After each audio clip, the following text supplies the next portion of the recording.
Good night, fellow punters. The clock on the wall says 8:50, 10 minutes away from 9 o'clock on Monday night, back with two for tomorrow. The rain didn't help us today, I'm afraid. The two horses that went over to England from 1 yard wanted good ground or better than good, and they didn't get it with the rain. And the two that another trainer sent over, Sam Curling, wanted cut in the ground, more cut in the ground, and he got it. And two good gambles pulled, and fair play to him. If the ground was the other way around, I think we might have been closer to the finishing top in the order. That Make Good, as I said last night, has won in Dundalk, so he needs better ground. I was surprised that it wasn't better today. It was well cut up. That first one of Sam Curling's was 14s or 16s into 9-2, and the one in the bumper as well, that had ran in with cut in the ground in Galway. Movie King, that needs better ground too. And the other one, the last High King, I thought he made a sort of a balls of it. The last day he stayed behind and he made one sweep and run a bit too early, and today he was up sort of third or fourth, and then he moved backwards, and he must be 10 or 12 lengths behind coming on the turn for home. He's only beaten by 2 lengths, but he needed to ping the last two, which he didn't. He was a bit nervous, the horse, or something. But actually, our Jet, we won on him before, and he had been beaten by 30 lengths in his first run of the year. First time cheek pieces, and Mr. Skelton ploughing out in front. The only few Bob I made today was I done the forecast on that. I went for a nice touch on the last High King, but it wasn't to be. But funny old racing when the ground isn't right for your horse. I thought Tony Martin had pulled out them two horses today, actually. I expected the two of them to be pulled, because they were pulled out before on better ground. But I can't understand the reason for going that distance and running on ground not suitable. Shout out to Craig H. and also to Liam O'Halloran. I was right about the bus or the taxi the other night. The taxi had to be postponed. I still don't know what time, but I'd imagine it was 1 o'clock when they would have enough diesel in them. There was a thing I meant to mention as well. Years ago, there was all in the race or in the news agents around here in all the different towns. There was always 2 or 3 racing posts brought in, and unless you were down early enough, I mean within an hour of the shop opening in the morning, the racing post to be gone. But nobody seems to be buying a racing post anymore, and I didn't realise it was gone so dear. It's £7 something, and it's $6.40 or $6.50 or something in sterling in England. I didn't realise. I haven't bought a racing post in 5 or 6 years. The only time I used to buy it years ago, the last ones I bought was to have it for Stevens' Day, that you'd have all the racing, but you can get them on the phone now or on the laptop or that. But gone is the day when a horse, a well gambled horse, memories bring me back to Denoli when everyone had a racing post and they just threw it up in the air. Well, that won't be able to be happening again if they're not buying them. And why are they gone so dear? You'd imagine a £5 would be enough, and if it was more sold, they'd be getting more money for them. But then again, I'm not a marketing manager. I see in Navan the last day I was racing, I seen 2 people with racing posts. That was it in the entire place. I missed the crack with throwing up the racing post as your horse passes the lines, particularly in Cheltenham or in Fairyhouse or Punchestown, or even Leopardstown at Christmas used to be done. Anyway, I'm rattling on. 2 horses tomorrow. The first one is the 2 of them are at the top of the market. I couldn't find any. I was looking for long shots, that I always do, sort of like from 5s upwards to get each way bets, and I couldn't find anything suitable. There's a horse there for 3. It's with Sam England now. It up £4 for being second the last day on its first run for the new yard. But if you look back at it, when it left John Joe Murphy, It's only rated 56 in 2017, we'll say. But it won 4 times then for James Ewart. Twice in Hexham, 112 both times, and it won 104 and 108.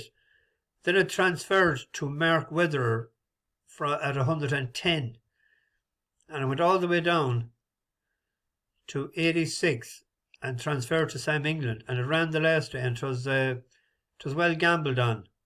Went off favourite. Lewis Stones made a bit of a Stones of it. He went for home a small bit too early.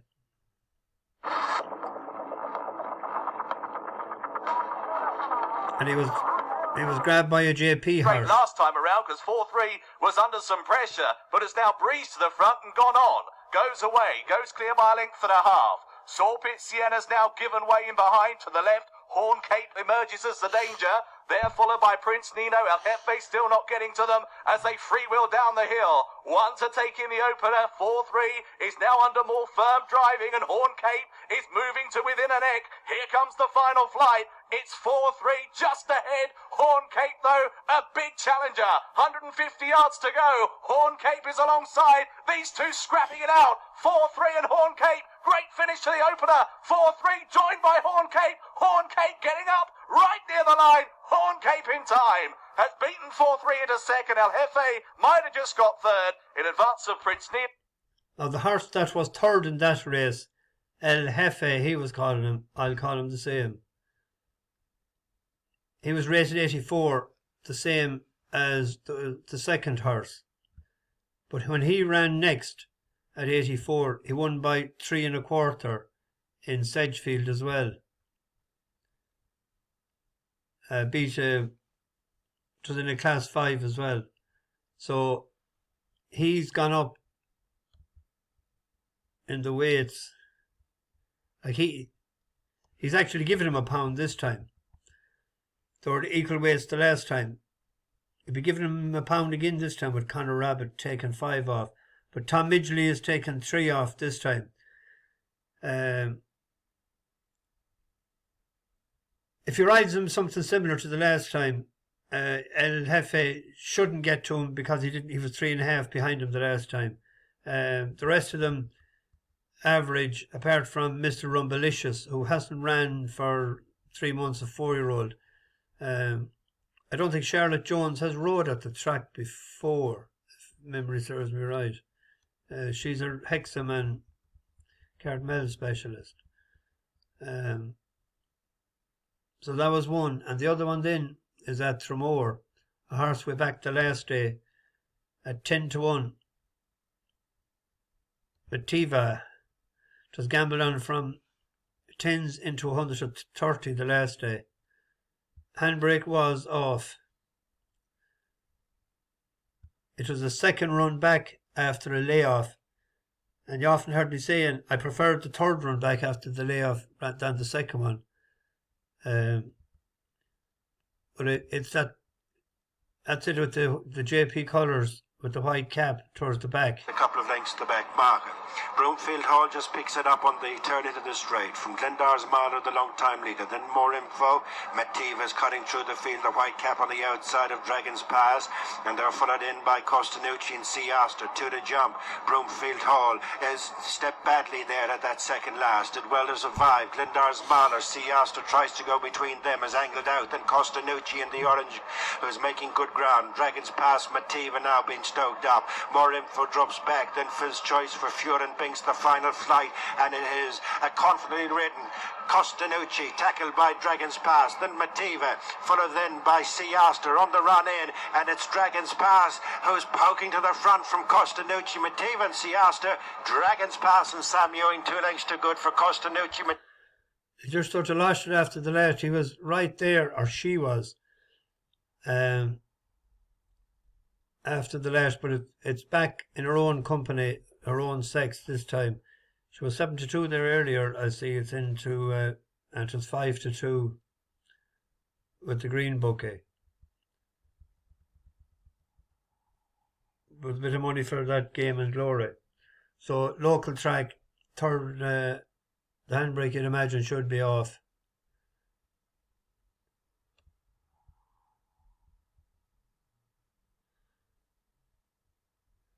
Yeah.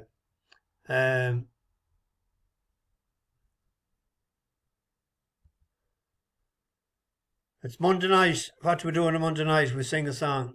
I had a song, I won't give the name of it, but I had it in my head, and I listened to it a couple of times going to bed last night. I didn't go out last night. I watched the Chiefs. They hadn't scored a point in the second half in 3 consecutive games. I'd won a couple of them, but hadn't scored a point. And they were 14-0 down. And I said to myself, this doesn't look good. 14-0 down, and they didn't score in the second half before. But they turned it around. And I think they outscored them 31-3 after that to win 31-17. But the receivers is the problem. I think that they're just not clicking this year, but they can work on that. But they have great defence. Defence is playing well. If you have a good defence, you'll be solid in any game. So I didn't go out at all last night. Watched that. I love Mahomes and Andy Reid in action, as people know. That's another. What have you for tomorrow? Have you a video? It's coming. Right. I'll sing another song that said for a woman that mentioned this to me months ago, and the first time she met her husband, they danced to this in a hall in Turin over a Mayo, and it was on Shrove Tuesday night, and that was the last night, the night before Ash Wednesday, and then you wouldn't have music or dancing or nothing for 7 weeks until Easter Sunday night. Well, you would have Patrick's night in between, but there wouldn't be a night dance on. So she mentioned this to me a few months ago, and I said sometime. So that's why probably the air of the other one went out of my head today. I just couldn't get it right. It's a simple song enough, but it can be awkward a couple of lines, and I just forgot them. And that might be the reason. I always said there's a reason for everything.